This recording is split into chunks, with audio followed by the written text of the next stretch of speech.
Olá, pessoal. Eu espero que esteja tudo bem com vocês. Eu sou a professora Kelly Campelo e nós estamos iniciando mais uma aula de Sociologia aqui pelo canal Educação. Então, desejo que todos vocês sejam bem-vindos e bem-vindas a mais uma discussão.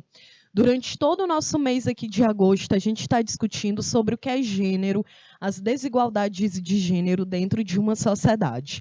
O último conteúdo que a gente teve, né, a gente já falou sobre o que é uma sociedade patriarcal, quais são as diferenças que existem entre os homens e as mulheres dentro de uma sociedade baseada no patriarcado. Na aula de hoje, a gente vai falar aqui um pouquinho sobre o que é interseccionalidades. Que conceito é esse, tá certo? E aí, lembrando, a gente já falou aqui também, já trouxe alguns dados do IBGE sobre essas desigualdades de gênero. A gente já falou um pouco sobre o movimento feminista, mas hoje eu vou abordar um pouquinho mais. Então, para a gente poder iniciar aqui o nosso conteúdo, a gente precisa analisar aqui o que significa essa palavra interseccionalidade. E ela, gente, ela é usada para fazer referência às formas como diferentes marcadores sociais. Olha, diferentes marcadores sociais, que são de gênero, de raça, de classe e de sexualidade. Então, quando a gente analisa qualquer ponto dentro do meio social, a gente se liga geralmente em três questões: qual é o teu gênero, qual é a tua raça e qual é a tua classe. Ou seja, tu é branco ou tu é negro, ou indígena, ou amarelo. Tu é heterossexual ou tu é homossexual, bissexual, travesti, transexual. Ou tu é a classe, tu é rico ou tu é pobre. Por quê? Porque na sociologia, na história, na antropologia, não tem como a gente fazer uma análise de uma sociedade se a gente não levar em conta esses três marcadores sociais. Porque eles marcam, de fato, como a gente vai viver dentro de uma sociedade. Então, uma pessoa que ela é negra, ela não tem as mesmas vivências que uma pessoa que é branca, gente. Porque, por exemplo, no Brasil, a gente, a cada 25 minutos, de acordo com o Fórum Brasileiro de Segurança Pública, um jovem negro morre no Brasil. Então, não tem como a gente comparar a vida de um adolescente branco com de um adolescente negro.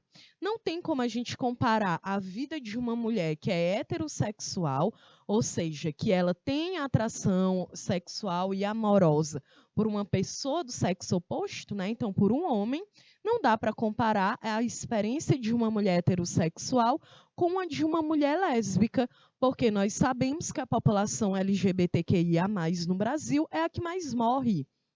Não tem como a gente comparar a realidade de uma pessoa que está na linha da pobreza com a realidade de uma pessoa que é bilionária. Não tem como. Então, a raça, o gênero e a classe, por isso que nós dizemos, né, que eles são marcadores sociais, porque eles vão gerar vivências de vida diferentes, tá certo? Então, esse conceito aqui de interseccionalidade, ele nasceu no final da década de 80 e o seu uso aqui no Brasil, ele tem se popularizado, gente, mais nos últimos anos, principalmente dentro do feminismo negro. Por exemplo, eu dentro da universidade, eu estudava justamente sobre gênero, né, sobre violência, e eu saí da universidade em 2016. Ali a gente não usava, nem falava muito sobre interseccionalidade. E aí depois a gente voltou a falar mais sobre isso. Eu fui ouvir, né, aprender mais sobre interseccionalidade já na pós-graduação, justamente porque é um termo que ele é mais recente. Então é claro que ele vai aparecer muito mais agora nas pesquisas científicas. Olha, e um artigo que foi publicado lá em 1989 pela norte-americana Kimberlé, que é justamente essa mulher que está aqui na tela, Crenshaw, né, eu não sei como se pronuncia o nome dela, de fato. Ela foi a primeira intelectual a sistematizar a ideia de interseccionalidade. Aqui no Brasil, a gente tem a Carla Cotiriene, que é uma referência, né, nos estudos que envolvem interseccionalidade. e ela definiu como método para compreender a maneira como múltiplos eixos de subordinação eles vão se integrando. Então, ela faz uma escala. Então, imagina, tu é mulher, né? A gente já vive dentro de uma sociedade que a mulher é uma minoria, não pelo número de quantidade, mas pelo acesso a trabalho, à saúde, à educação, à segurança, à sexualidade, né? Método contraceptivo. Então, tu imagina, a mulher, tu é negra, tu é lésbica, tu é pobre, tá bem difícil a tua vida, porque as desigualdades sociais, elas vão ser regidas por esses marcadores aqui, do gênero, da sexualidade, da classe e da raça. E aí vamos relembrar um pouquinho, né? Eu fiz aqui, já te disse o que é interseccionalidade, mas vamos relembrar aqui um pouquinho o que a gente já discutiu. Bom, gente, então nós aprendemos que o feminismo, ele é um movimento social que luta por direitos civis, e é um movimento que ele é protagonizado pelas mulheres, né? E é muito importante a gente lembrar que quando a gente fala no movimento feminista, é um movimento que luta por igualdade, não é um movimento sexista. Ou seja, não é um movimento que diz que as mulheres elas devem ser superiores aos homens, né? Não é isso. É basicamente um movimento que luta por igualdade, que luta, né, por equidade, na verdade. Por quê? Como a gente aprendeu na nossa aula sobre o patriarcado, o sistema patriarcal é aquele sistema que vê o homem branco, heterossexual, como o sujeito universal. Então, ele está no topo da pirâmide. Lembra do patriarcado no Brasil colonial? Que o homem branco, rico, né, gente? Não é todo homem branco, é o homem branco rico, né, heterossexual. Então, ele é o dono da mulher, ele é o dono dos filhos, ele é o dono do escravizado, ele é o dono da terra, ele é o dono de tudo. Então, dentro desse sistema, que a gente tem as mulheres sendo colocadas como algo inferior. A gente discutiu aqui, né, que ao longo da história houve uma diferença entre espaço público e privado, né, a ideia de que as mulheres estão no espaço privado, mas as mulheres pobres sempre tiveram que estar no espaço público trabalhando. Então, existem muitas diferenças, né? Por isso que a gente fala que são os movimentos, é um movimento, mas é um movimentos feministas, porque as mulheres, elas são múltiplas, nós somos múltiplas. E são muitas realidades, né? Então, não dá para eu dizer que a minha realidade, enquanto uma mulher branca, que tem uma escolaridade, não é a mesma realidade de uma mulher que é negra, que mora na periferia, que não conseguiu terminar o ensino médio. Não dá para eu comparar a minha realidade, com a de uma mulher indígena. Não posso comparar a minha realidade com uma de uma mulher que é transexual, ou de uma travesti, ou de uma mulher lésbica. Não tem como a gente fazer essas comparações, porque são muitas histórias, são muitas realidades diferentes, né? Por isso que a gente fala que são movimentos de mulheres, porque nós, cada uma ali, a gente tem uma luta em comum, naquela ideia de que quando uma mulher avança, outras avançam, mas ao mesmo tempo nós temos pautas que são particulares também, né? Por isso que hoje o movimento negro é um dos movimentos, né? O movimento feminista negro tem sido um dos movimentos que mais tem crescido no Brasil, porque essas mulheres elas estão se unindo, se organizando, né? Ainda mais levando em consideração que a primeira onda do movimento feminista, ainda lá no século XIX, era um movimento muito elitista, gente. Ele era formado basicamente por mulheres brancas que estavam lutando, né? A mulher rica, branca, lutando para poder ir trabalhar, porque o marido dizia que ela não podia, porque ela já tinha dinheiro. E ele dizia, por que tu vai trabalhar? Fica em casa, tu cuida da casa e dos filhos. Mas é óbvio que a mulher, ela também tem outras aspirações, e tudo bem se você for uma mulher e quiser ficar em casa e cuidar dos filhos. O movimento feminista é para isso, é para que você tenha autonomia para realizar o que você quiser. Agora, se eu também não quero só viver dentro de casa, cuidando do filho e do marido, eu quero trabalhar, eu quero estudar, é um direito meu. né? E aí é muito complicado quando a gente pensa aqui no século XIX, porque no século XIX a gente tinha o quê? Mulheres brancas ricas e mulheres brancas pobres e mulheres negras que ainda estavam sendo escravizadas. Então a mulher branca, ela estava dizendo: "Quero ir trabalhar". A mulher pobre, ela já trabalhava, então ela dizia o quê? "Eu quero receber a mesma coisa que o homem". E a mulher negra dizia o quê? "Eu quero liberdade, quero deixar de ser escravizada". Tá vendo como são muitas lutas, são muitas realidades. Não dá para a gente pegar tudo quanto é mulher e botar na mesma caixa. E aí eu trouxe aqui um pouco da história do feminismo para a gente poder entender isso.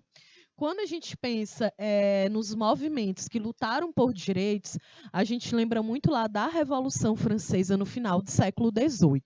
E o detalhe, a primeira aula que eu tive aqui com vocês foi sobre o surgimento da sociologia no século XIX, que foi uma ciência que ela surgiu justamente por uma necessidade de compreender a sociedade que a gente vivia. E foi impactada pela Revolução Industrial, na Inglaterra, né, que gerou um impacto muito profundo no trabalho, na questão econômica, e a Revolução Francesa, que é na França, que era a galera dizendo o quê? Queremos ter direitos, porque a França ela era absolutista. Isso significa que era um governo absoluto que estava concentrado nas mãos do rei ou da rainha, né? E aí essa galera decidia absolutamente tudo, sem pedir opinião, sem consultar a sociedade e até a religião, o rei poderia escolher pelo seu povo. Então chega um momento ali, gente, que o povo diz: olha, cansamos, a gente não quer isso, a gente quer participar das decisões políticas. E a Revolução Francesa ela é um marco, tão tal que a gente sai, acaba a Idade Moderna no século XVIII e a gente entra na Idade Contemporânea. E na Idade Contemporânea tem o quê? Movimento civil, que luta por igualdade, né? E aí o grande ponto aqui é que as mulheres elas foram excluídas, né, gente? A gente teve a Olympe de Gouges, porque olha só, é escrita a Declaração dos Direitos do Homem e do Cidadão em 1789, que é um marco da Revolução Francesa.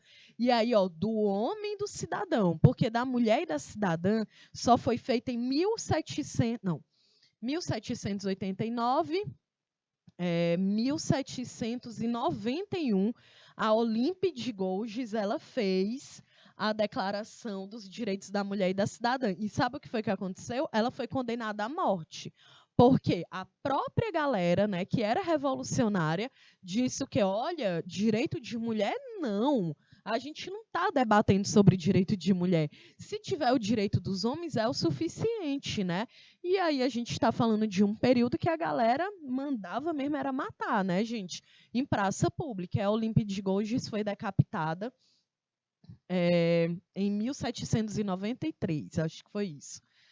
Depois a gente tem a Mary, que ela foi uma educadora inglesa e ela publicou em 1792, olha aí, quase no mesmo ano da Declaração das Mulheres e da Cidadã lá na França, ela fez a reivindicação dos direitos da mulher.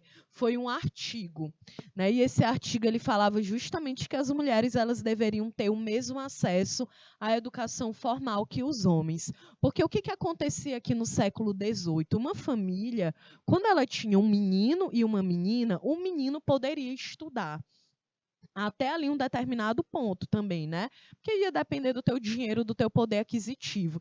E as mulheres, elas não estudavam. No máximo, ela poderia aprender a ler e a escrever dentro de casa. E no máximo ela aprendia ali umas regras, né, que ela poderia utilizar quando ela fosse casar. Então, a Mary, com esse artigo do Reivindicação dos Direitos da Mulher, ela fala: olha, galera, a gente quer estudar também. Então, era uma reivindicação comum das mulheres brancas. Eu sempre faço recorte, porque as mulheres negras ainda estavam sendo escravizadas, né, gente? Como que uma mulher negra ela vai pedir para saber ler e escrever? Ela estava pedindo para ser liberta. Aí sim ela poderia aprender a ler e escrever. Então, são pautas diferentes. Aí a gente vem com a Rosa Luxemburgo, que é uma filósofa marxista, que ela começou a escrever de uma forma bem específica sobre a mulher operária. Isso aqui é incrível, né? O que a Rosa escreve, porque a Rosa, né, minha amiga, não, a Rosa Luxemburgo. Mas é justamente porque ela vê numa ótica da mulher pobre, operária, vivendo dentro de uma fábrica em que ela é explorada ao máximo, né, gente? Lembra que da Revolução Industrial, em que a galera trabalhava até 18 horas por dia, mulheres, né, que recebiam muito menos pelo fato de serem mulheres, e crianças também recebiam muito menos, mas trabalhavam lá bastante, né? Até porque no século XVIII, XIX, não existia essa concepção de infância que a gente tem hoje, né? Na ideia de que tu é criança até os 12 anos de idade, quando tu entra na puberdade e tu entra na fase de adolescência. No século XVIII, XIX, porque essa ideia de criança, a gente vai falar muito mais no século XX, era muito entendido como uma criança, ele é só um adulto pequeno, ele sustenta fazer tudo que nenhum adulto faz. E não é verdade, né, gente? Uma criança falta capacidade física e racional e intelectual de um adulto, mas não se entendia dessa forma. Então, mulheres e crianças trabalhavam da mesma forma, mas recebiam muito menos. Então, a Rosa Luxemburgo, ela óbvio, né? Ela também tem uma visão marxista. A gente já aprendeu aqui que o Karl Marx é um dos maiores, é o maior crítico do sistema capitalista, né? Ele vê essa sociedade como a galera que explora e a galera que é explorada. E a Rosa Luxemburgo, ela também tem um viés marxista. Bom, então olha aí, a primeira onda do feminismo é marcada por uma ideia de cidadania, que é no final do século XIX e nas primeiras décadas do século XX, em que tinha como principal reivindicação o direito ao voto feminino. Isto é, o direito é um direito político, né, gente? É a cidadania política, que é tu poder participar das decisões políticas do país em que tu vive. E aí vocês podem se perguntar, professora, por que que na primeira onda do feminismo a principal bandeira foi o voto? Porque era o que mais se discutia naquela época, gente. No final do século XIX, né? 100 anos da Revolução Francesa já. E as mulheres simplesmente não votavam. Então, era uma reivindicação comum a todas as mulheres. E aí, bora para os recortes. Primeiro, mulher de classe alta. Elas desejavam igualdade perante os homens de sua classe, né? Ainda vinha, e por mulheres das classes médias que desejavam o treinamento educacional. Ou seja, a mulher da classe alta, ela dizia o quê? Olha, eu quero ter o mesmo direito ali que aquele homem, eu quero trabalhar. A mulher, né, da classe média, ela dizia, olha, eu quero estudar. Porque, gente, muitas mulheres ricas, elas até chegavam a estudar, mas elas não iam exercer a profissão, porque não era bem visto, né? Dizer, mulher trabalhando, não tem capacidade para trabalhar, tem que estar dentro de casa. Então, tu podia até estudar, para tu ser uma mulher inteligente, uma mulher culta, uma mulher que quando o marido leva para o restaurante com os amigos, ele não vai passar vergonha, porque ela é inteligente, ela estudou. O que ela fazia com esse conhecimento? Nada, porque ela não podia trabalhar. Então ela dizia: eu quero trabalhar. A mulher da classe média dizia o quê? Ela ainda queria trabalhar também, ela ainda queria estudar, né? Porque ela já não tinha dinheiro para estudar. E as mulheres operárias, elas viviam em péssimas condições de trabalho, gente. Era a galera que não estudou porque não tinha dinheiro, era a galera que trabalhava, né? E óbvio, não tinha nenhum direito garantido. E aí o detalhe que eu coloquei aqui, né, que nesse feminismo da primeira onda, a gente acaba esquecendo de falar das mulheres negras.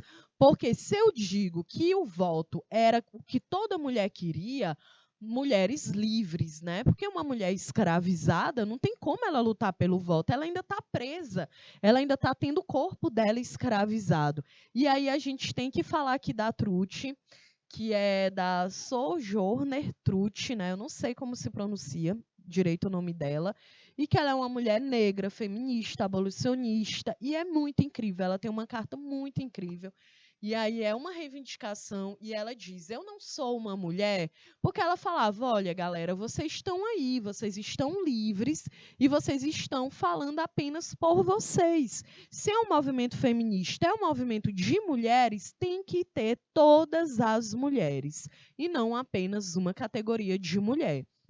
Né? E é por isso que ela se questiona. Eu não sou uma mulher e como que eu entro na conquista, na luta que vocês estão fazendo? Por isso a emergência do movimento negro, né? Bom, outro detalhe é o movimento sufragista, que representa essa primeira onda, que começou lá na Inglaterra e acabou se espalhando pelo mundo. Aqui não tem como a gente não lembrar da Emily Pankhurst, que ela, gente, em um determinado momento, né, as mulheres elas deixaram de compor um movimento pacífico, porque antes essas mulheres ali na Inglaterra, elas pegavam uma faixinha e elas iam para a rua: a gente quer votar, a gente quer ter respeito. E a Emily, ela chega num ponto, Emmeline, né, ela chega num ponto de dizer: olha, galera, conquista pacífica não vai rolar. Lembra que na Revolução Francesa não foi pacífico, né, gente? A galera era morta na rua, decapitada. E ela diz, ó, não vai rolar, movimento pacífico não vai mais rolar. E aí começaram a realizar uma militância mais radical, mais violenta. Elas estavam dispostas a serem presas, feridas ou mortas pela causa que elas carregavam, né? E aí o primeiro país a garantir o voto feminino foi a Finlândia, em 1800, minha nossa Finlândia, ó, em 1893. E agora eu lembrei de um caso que está aí nas redes sociais e na televisão, que foi a primeira-ministra, né, da Finlândia, que saiu um vídeo dela, lançaram um vídeo não autorizado dela em uma festa em que ela estava dançando. E aí gerou toda uma discussão na Finlândia de dizer, né, olha, essa mulher dançando, a primeira-ministra, isso não pega bem.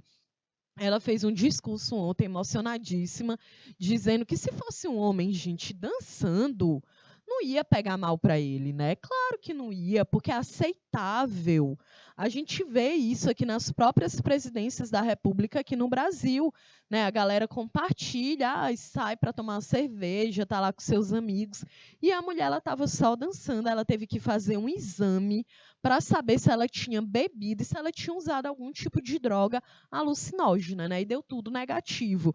Então, agora que eu estou, né, me ligando aqui, como que o primeiro país a garantir o voto feminino é também um país em que ele regula como existem características que são aceitáveis ou não das mulheres, né?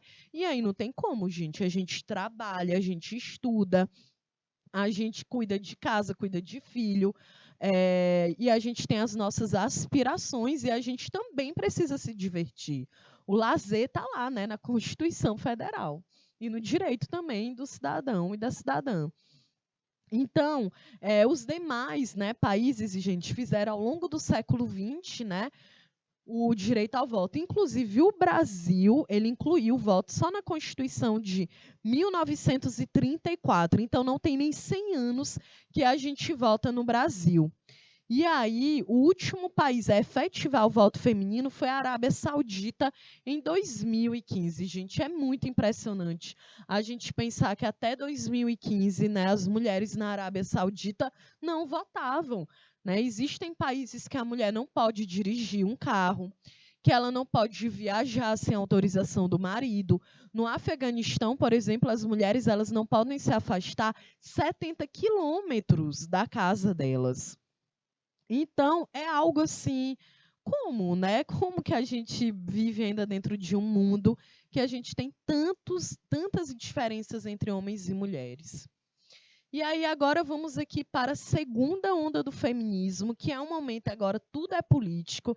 A gente já está no século XX, né? Então, primeiro foi o voto, o pedido para poder estudar, as mulheres negras querendo liberdade. No século XX, na década de 60 e 80, aí já vai ser conhecido como um período de revolução sexual. Porque e agora as mulheres elas já estão falando, olha, o corpo é meu, né? Eu posso ter uma relação sexual na hora que eu quiser e eu preciso ter um método contraceptivo para que eu possa me proteger. E por que isso? Porque, gente, sempre teve muita ideia do tabu com o corpo. Então, era muito aquele discurso, né, da mulher, para ela poder casar, ela tinha que ser virgem, né? Então, a mulher é a ideia de que o meu corpo é apenas para que eu possa engravidar e não para que eu possa sentir prazer também através dele. E é isso que começa a ser falado na década de 60, né? Claro, é um momento também marcado por movimentos contraculturais e que ela diz, olha, não, beleza, eu quero ter o meu corpo, é um direito meu, eu posso sentir prazer com o meu corpo, e ao mesmo tempo eu também quero ter um método contraceptivo, que foi a pílula anticoncepcional, que hoje já é algo muito discutido, porque a gente tem muitas pesquisas científicas que mostram como que a pílula anticoncepcional ela é extremamente agressiva para o corpo feminino. Agora a gente já está em uma outra onda, que é não usar a pílula, né? E aí, a professora então se protege como? Bom, tem a camisinha, né, gente? A camisinha masculina, a camisinha feminina. Algo que tem mais se popularizado é o uso do DIU, que inclusive o SUS, ele coloca o DIU, né? Claro, tem uma filinha lá para tu esperar essa colocação, mas dá certo, né? E porque é menos agressivo para o nosso corpo um DIU do que a quantidade de hormônios que é liberado com uma pílula anticoncepcional. Claro, na década de 60 isso foi revolucionário, né? Agora vai ser revolucionário só se inventarem uma pílula anticoncepcional masculina, né? Seria bom também, né? Para os homens aí começarem a sentir os efeitos da pílula que é pesada. Olha, aqui outra temática, né, foi as questões relacionadas ao ambiente familiar, à violência doméstica, o trabalho doméstico. Lembra da frase que eu trouxe aqui da Silvia Federici? Eu acho que eu não coloquei aqui. Da Silvia Federici, que ela diz: olha, o que vocês chamam de amor, nós mulheres chamamos de trabalho não remunerado. Porque não é amor, gente. Né? A ideia de dizer assim: ah, beleza, eu fico lá em casa, eu cuido dos meus filhos, do marido, da casa, é trabalho não remunerado, porque você trabalha pra caramba. A gente analisou aqui os dados do IBGE de 2012 a 2016, em que as mulheres elas trabalham quase 10 horas a mais na semana do que os homens, justamente porque tem o trabalho de casa, tem o trabalho dos filhos, que geralmente é identificado como um trabalho do gênero feminino.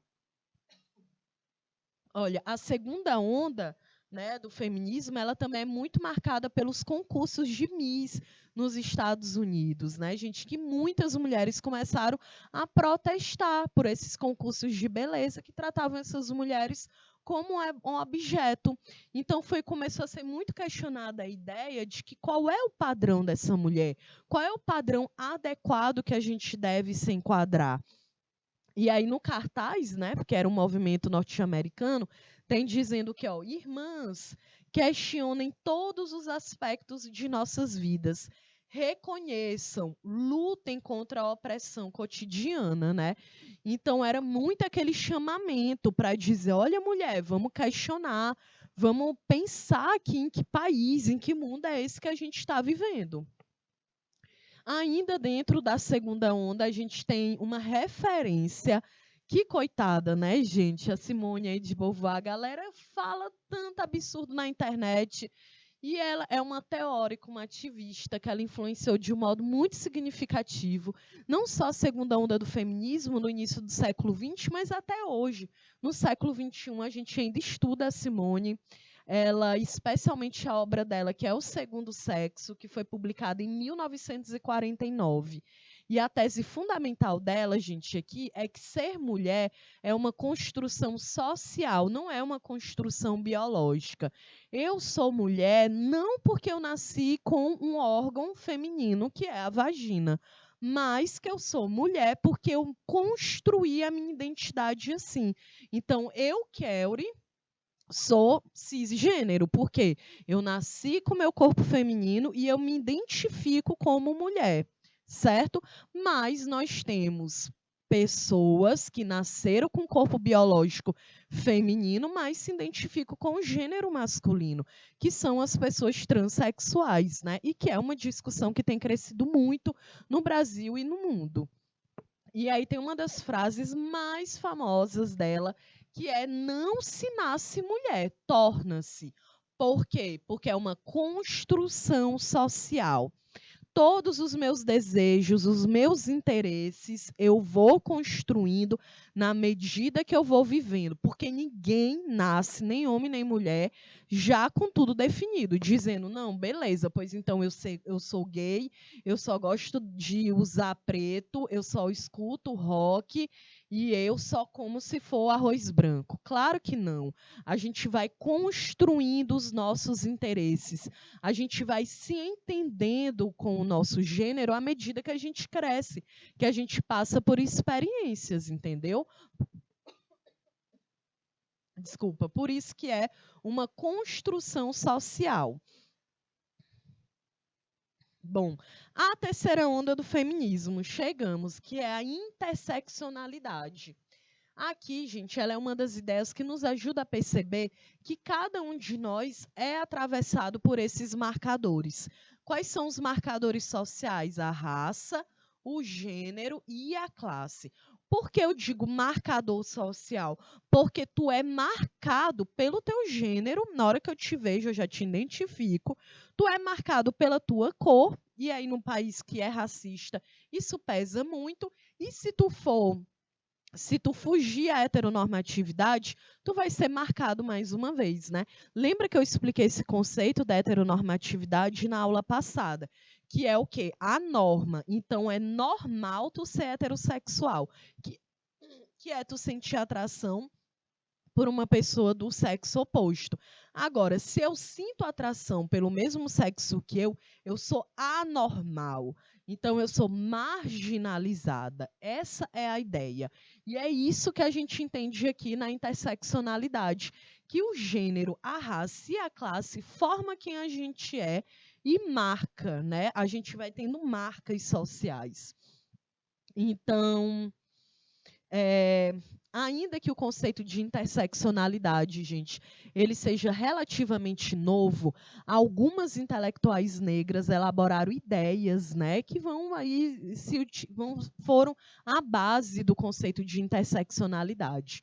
Então, nos Estados Unidos, o trabalho da Angela Davis, que nasceu em 1944, que está viva, que teve no Brasil ano passado, que é uma referência para os estudos sobre as mulheres, né? Ela é uma grande referência, porque ela discute sobre classe, ela discute sobre raça, ela discute sobre gênero. Aqui na tela, vocês estão vendo a Angela Davis jovenzita lá, né? Durante a década de 80, em que 60, né, ela nasceu em 44, em que ela luta também dentro do movimento negro nos Estados Unidos. Lembrando que a população negra nos Estados Unidos viveu uma segregação racial durante toda a década de 60, no início da década de 70 também. Então, os Estados Unidos é considerado um país bem racista, justamente porque criou essas leis, né, de segregação, mesmo quando a escravidão já havia sido abolida. Então, lá a galera tinha bebedouro para gente branca, bebedouro para gente negra, ônibus que gente negra não poderia usar, escola, universidade, tudo separado. Então, se gerou muitas consequências dentro do país, né? E aí lá, olha só, essa frase aqui também, né? As frases icônicas aqui da Angela Davis, em que a primeira é: eu não aceito mais as coisas que não posso mudar. Estou mudando as coisas que não posso aceitar. E era segregação racial, é uma delas. A outra, né? Aqui já é de 2018, né? Que ela já está coroa. Uma senhora, ela diz: quando a mulher negra se movimenta, toda a estrutura da sociedade se movimenta com ela, gente. Porque olha os marcadores sociais: se tu for mulher, se tu for negra, se tu for pobre, aí tu vai descendo na escala da pirâmide social. Então tu vai ser muito mais marginalizada. Outra referência, eu não coloquei uma foto dela, não, que é a Audre Lorde, que ela faleceu em 92, então é muito recente. Ela teve uma grande importância ao destacar a particularidade das lutas travadas pelas mulheres que eram lésbicas e negras, porque, tá vendo, é uma outra realidade. Tem dois marcadores sociais, a sexualidade e a cor. E aí o feminismo negro brasileiro, ele é hoje uma grande referência internacional no que diz respeito aos seus movimentos e à produção intelectual das suas autoras. Então, a gente tem uma referência aqui, que é a antropóloga Lélia Gonzalez, que ela escreveu sobre as formas estereotipadas que as mulheres negras foram historicamente representadas, né, justamente na ideia do corpo, de entender como um símbolo sexual, né? Principalmente ali no Brasil colonial, em que o europeu o branco chega ao Brasil e a gente tem uma grande quantidade de mulheres negras e indígenas que eram violentadas, porque não existia mulher branca no Brasil, né, gente? No período da colonização, vem muito homem, e eles não vêm com suas esposas, porque ninguém queria vir para o Brasil. Vem para o Brasil porque Portugal ficava dizendo, olha, vão para o Brasil, lá tem terra, tu pode enriquecer. Então, esses homens, eles não vinham com as famílias, eles vinham só. E aí hoje a gente tem esses registros, né, de que muitas mulheres negras e indígenas eram violentadas. E ainda tem muito aquela questão do apelo sexual em relação ao corpo das mulheres negras. E a Lélia Gonzalez, ela discute muito sobre isso. Bom, uma outra referência é a Sueli Carneiro. Inclusive, a gente tem um podcast no Brasil, que é do Mano Brown, que é um integrante lá do Racionais MCs, e ele tem um podcast que é o Mano a Mano, e ele recebeu a Sueli Carneiro. Então, procura lá na internet, porque, gente, é incrível, é uma aula, ela passa 2 horas lá falando, é incrível tudo que ela fala, porque é uma mulher brasileira, negra, que ainda estuda, e que escreve, que pesquisa. Então, ela, né, ela nasceu em São Paulo, ela também fala muito isso, né, das vivências dela enquanto infância, adolescência, e ela quebra um pouco o ciclo, né, gente? Porque a mulher ela é doutora, né? Ela é fundadora da Geledés, que é o Instituto da Mulher Negra. Ela é considerada uma das principais autoras do feminismo negro no Brasil. Ela tem doutorado em filosofia pela Universidade de São Paulo. Ela é uma filósofa que defende a necessidade de enegrecer o feminismo, né, afirmando que os debates de gênero não podem ser uma experiência apenas das mulheres que são brancas, né, mas que, de fato, as mulheres negras elas precisam estar dentro desse contexto. E aí ela tem uma frase, ela diz aqui, né, nós, mulheres negras, somos a vanguarda do movimento feminista nesse país. É um povo negro, somos a vanguarda das lutas sociais deste país, porque somos que sempre ficaram para trás. Aquelas e aqueles para os quais nunca houve um projeto real e efetivo de integração social. Isso é muito forte, né, gente? Porque ela faz referência, né, e tem uma frase dela, ela diz lá no podcast, que entre esquerda e direita ela continua preta. Isso significa o quê? Porque dependendo, né, a gente das questões políticas, a população negra ela acaba sendo excluída. Né? E foi isso ao longo da história no Brasil. Quando a gente pensa lá no final da escravidão, em 1888, a população negra não foi inserida na sociedade. Não teve acesso à educação, ao trabalho, à saúde, ao lazer. Né? Por isso que no início do século XX surgem as primeiras favelas do Brasil. Quem era que vivia nas favelas? A população preta e pobre, que eram marginalizadas. Né? No início do século XX no Brasil existia muito um discurso para modernizar o Brasil, para que o Brasil ele pudesse parecer uma Europa. Se era para parecer uma Europa, não tinha que ter gente preta e pobre. Então é a galera que vai enviada para as periferias, para as favelas, né? A galera que é marginalizada das questões aqui sociais. Né? Por isso que é muito importante a gente refletir. É por isso que não dá para a gente falar de política, de economia, de questão ambiental, de saúde, segurança, gente, de tudo, sem levar em consideração o gênero, a raça e as classes, né? Então, a classe social. Então, os marcadores sociais, é o que nos marca, é o que nos diferencia, tá bom?